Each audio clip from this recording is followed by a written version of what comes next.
O tigrinho vai acabar com você. Bom, esse é um assunto aleatório que eu venho trazer ao meu perfil, mas como um comentário, né?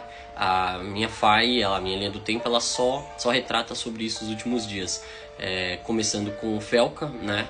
O influenciador, onde ele é bem assim, bem direto em falar que negou ganhar milhões do que trabalhar com casa de apostas.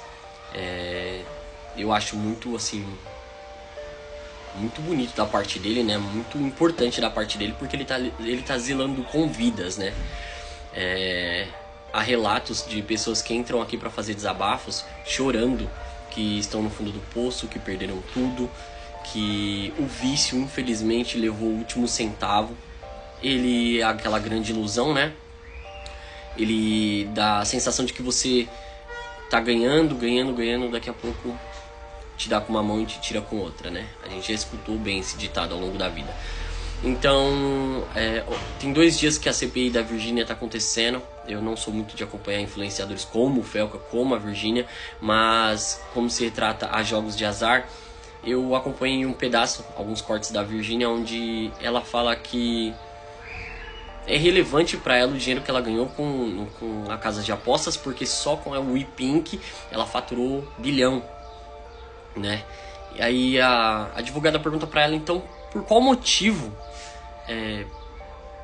brincar com vidas assim, né? Não parece um peso tão... Não parece tão pesado ao assinar o contrato falar de joguinho, mas quem tá do lado de cá, quem tem vício, quem vive numa realidade de financeira muito abaixo, cara,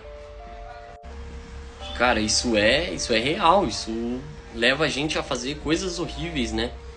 Bom, há muitos anos atrás, quando eu comecei a tatuar o meu corpo, eu segui uma linhagem chamada As Ruínas do Homem, que eram tatuagens voltadas a dinheiro, jogos, que no tempo não existia, esses eletrônicos eram, no caso, cassinos, dinheiro, jogos, mulher, bebida e todo o resto que acaba com o homem. Isso não é a ruína do homem hoje só, né? A realidade é que isso também é a ruína da mulher.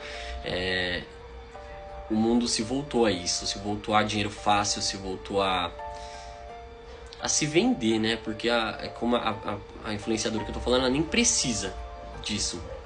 Mas ela entrou na onda e faturou mais alguns milhões. Eu acredito que depois de toda essa CPI aí, ela nem venha fazer mais, porque do que vale essa dor de cabeça, sabe? Do que vale ser julgada porque fulano lá no Nordeste perdeu tudo e... né? Que é o que tá acontecendo. E o mais engraçado é que são mais mulheres. Tipo assim, de 10 casos recentes, 8 são mulheres. Tentando contra a própria, né? Então, galera, não é brincadeira o vício. Não é o vício, não. O vício em si, a gente fala de drogas, ou a própria bebida, ou pornografia, que a gente vem escutando muito dos coaches, né? Que é de graça, tá na internet, então é só acessar e atingir o seu nível máximo de dopamina com uma porcaria que você pesquisou. Para saciar alguns segundos de prazer. Parece inofensivo, tudo parece muito inofensivo no começo. Eu já fui adolescente, né? Então... e a bebida, eu deixei ela tem 1 ano, né? Então, eu ainda era um cara que... Eu não posso negar, eu tinha vício. Mas graças a Deus eu tô liberto disso aí. Nunca me interessei por jogos de azar. Tenho amigos e conhecidos que ganhavam 4 mil, 5 mil, 3 mil na minha frente. Era uma tentação? Era. Mas quando eu ia lá colocar os meus 20, meus 30, eu perdia e eu não dormia 1 semana. E eu falei, meu Deus, isso não é pra mim. Eu não quero isso. Então você aí, que tá vendo esse vídeo, que tá no limite, que tá chegando tá pedindo socorro, já tá querendo pedir dinheiro emprestado para aqueles que emprestam, já fugiu um pouco do empréstimo dos familiares para mexer com algo que não deveria, pede socorro. Acho interessante você não se expor na internet como forma de desabafo, como eu vi alguns vídeos. Eu vi de uma moça muito triste falando que perdeu tudo, e inclusive a família, pro vício. Então, pede socorro para aquele que você tem medo, né? Quando eu tive um problema com um dos meus carros por causa de uma enchente, e em vez de pedir socorro, eu bebi. Mas eu bebi muito, de dever 1.000 para uma adega, 1.000 para outra, e eu achei que na brisa eu ia solucionar o meu problema, mas não. Eu pedi ajuda, isso depois de velho, viu? Eu fui até a minha mãe, e falei pra ela: mãe, eu tô bebendo mais do que eu devo. A minha esposa já perdeu o controle, até porque a gente era jovem, então ela não tinha muito poder na fala, né? E naquele tempo, deu que resolvia tudo, e isso foi um erro, deixar com que ela não tivesse poder na fala dela. E eu corri pra minha mãe: mãe, eu tô bebendo mais do que eu devo, eu tô endividado, meu carro acabou de dar 27 mil reais de motor e eu não sei o que eu faço.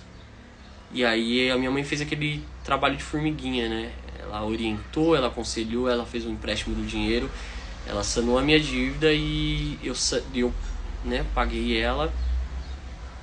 E ela falou pra mim: eu preciso que você corte o vício do álcool. Eu diminuí aquele tempo, uns 2 anos pra frente, eu diminui muito, né? Muito mesmo.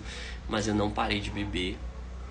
Eu não deixei faltar, mas porém poderia sobrar e não sobrava por causa do bendito do vício, do maldito. Então, gente, o foco não é pra falar de mim, o foco é pra falar sobre casas de apostas. Não se envolvam com isso. Isso é por ser legal, né? É algo que pode te levar ao fundo do poço muito mais rápido do que aquilo que é ilegal, que você sabe que tem que se esconder para fazer. Então, não faça. Não coloque o seu dinheiro do seu vale lá achando que vai multiplicar, porque você não vai. Você pode até no começo, mas depois você vai se perder noites de sono, vai ficar endividado e vai procurar fazer coisas ou tomar atitudes que você não deve. Então, fica aí o meu conselho, o conselho de uma pessoa que tinha um vício em bebida, não tem nada a ver com jogos, mas parece muito mais legal acessar, esperar a cartinha vir, mas o que vem de verdade é a dívida no final do mês. Então é isso, galera, fica aqui o meu conselho e tamo junto, valeu!